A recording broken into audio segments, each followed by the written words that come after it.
Welcome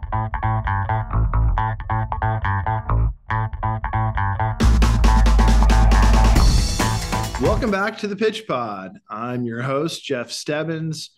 Join with me, as always, my co-host, Joe Janner, who sometimes goes by JJ. How's JJ doing today?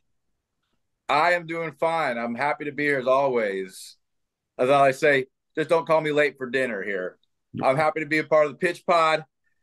We're looking forward to this upcoming match, Fulham versus Liverpool, EFL Cup. Yeah, Excited to hear your perspective, Jeff, and see where we go with this conversation. Looking forward to it. But thank you. I'm doing well. Hope you're doing as well, and looking forward to talking. Yeah, it should be a great match. And like you said, EFL Cup, and it's at Fulham. This is the second leg. The aggregate is currently sitting at 1-2 to Liverpool's advantage. So there's a lot going on right off the bat. Joe, can you speak to the significance of missing Mo Salah for this game? Because obviously Liverpool's not going to have him, and that is a big hole for Klopp to fill. So can you speak a little bit to that right off the bat? Sure. Well, I think it's even worth mentioning. It should be that they played today in league, beating Bournemouth 4-0 away without Salah. So you might go, yes, it's great to have that player. I don't think it's without a question.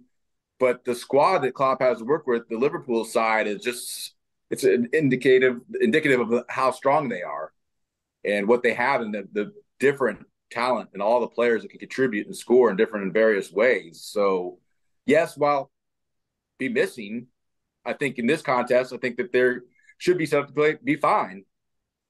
Yeah, I think so. And like what you were saying, Klopp has so many people to work with, even though maybe missing their star player, one of their better attackers and playmakers.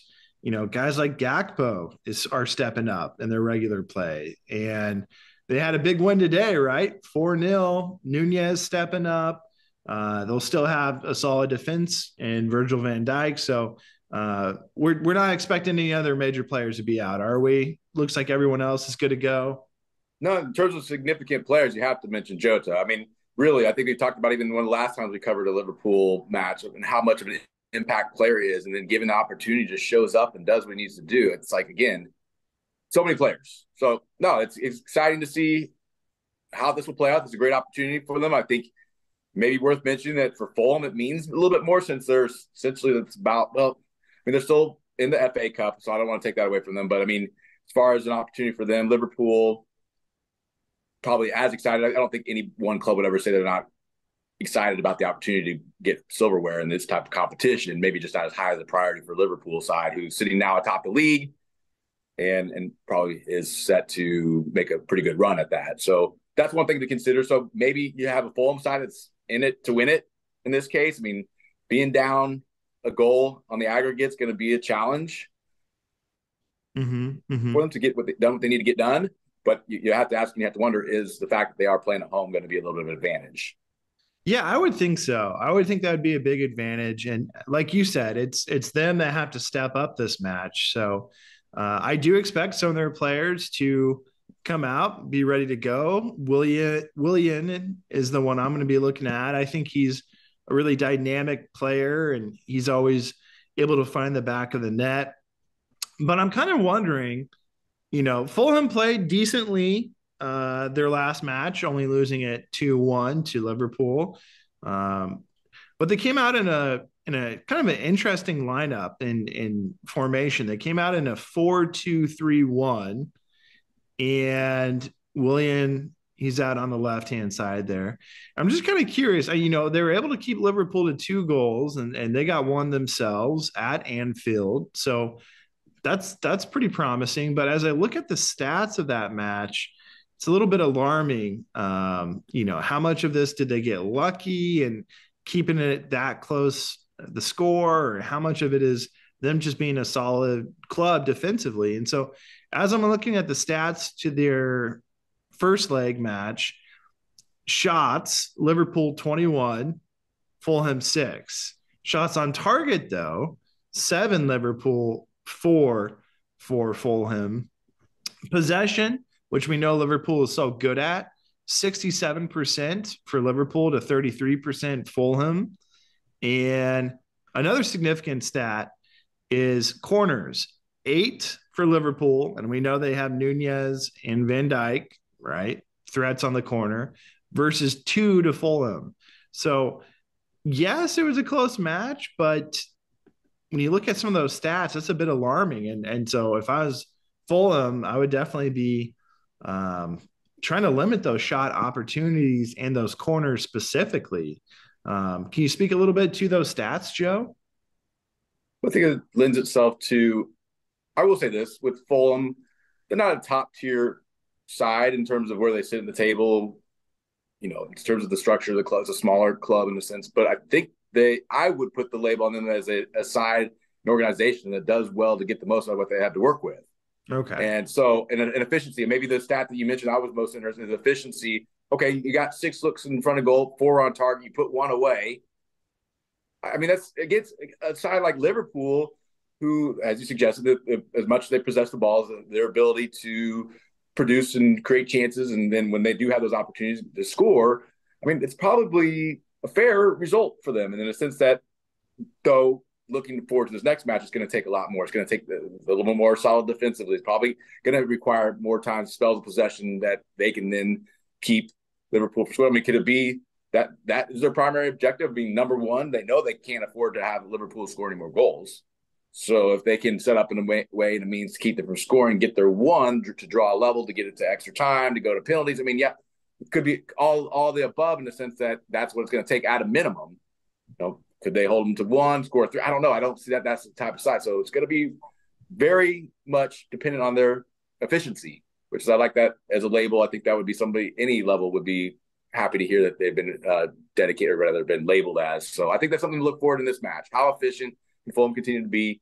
How can they limit the chances of Liverpool? But Liverpool's tough. Great form. Yeah, they are. They're looking sharp. They're at the top of the table for a reason, and I expect Klopp to, start out the game as he typically does in a 4-3-3, and bringing in Nunez later in the game, get the fresh legs. But like you said, they're a tough opponent, and Klopp's in-game coaching is just amazing. So it's going to be tough for Fulham. But Joe, I don't know about you. Are we forgetting anything? Or are we ready to dive into predictions? I have mine, but I'd prefer you go first on this one. This is a tough one. I got you. I think that, I mean, I see Fulham scoring 1 goal in this. I mean, you have to look at even in a sense, it's not enough. Even if they were to draw level 1-1, it's just not enough for them to get through. So they have to play to win. It's going to be an open game, which I think that, again, whether it be Liverpool on the road, as they show, they could put up 4 goals in Bournemouth. Why not go at Fulham and score several goals there? I got Liverpool winning 2-0. Oh, wow. Okay. So better team, better manager, better form. You're going, it doesn't matter where they're playing. They're going to win this game 2-0, unquestioned. That's where I'm seeing it there. And I mean, there could be other opportunities or other options, but that's where I'm laying on. That's fair. That's fair. I agree. Liverpool's going to be the team that's going to move forward, but I think this game's going to be a little bit closer. The fact that it is away, they're missing Salah. So I'm going to go with a 1-1 draw here. But again, like you said, that's not going to be enough for Fulham to move forward. So I think it's going to be a good game, a well-contested game, but Liverpool is going to be moving forward. Good. Looking forward to see how it turns out and what that game looks like. And as always, happy to be here on the Pitch Pod. Absolutely. And before we wrap things up, just want to throw out a shout out to JJ. He called the draw last prediction. So JJ is officially in the lead of our competition here at the Pitch Pod, scoring 3 points to my 0. So congrats on that, Joe. And hopefully I have a chance to catch up for this match. Yes, thank you. Appreciate the acknowledgement. Looking forward to the season 4 competition and how it pans out. But best of luck to everybody. Hope to see you guys soon. Absolutely. Yeah. Thanks for tuning in, everyone. And until next time.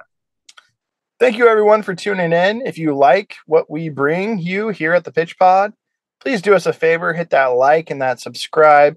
Don't forget, we're available on Apple Podcasts as well as Spotify. Thank you, everyone, and keep pitching out there. In a game, the round ball, round posts, anything can happen.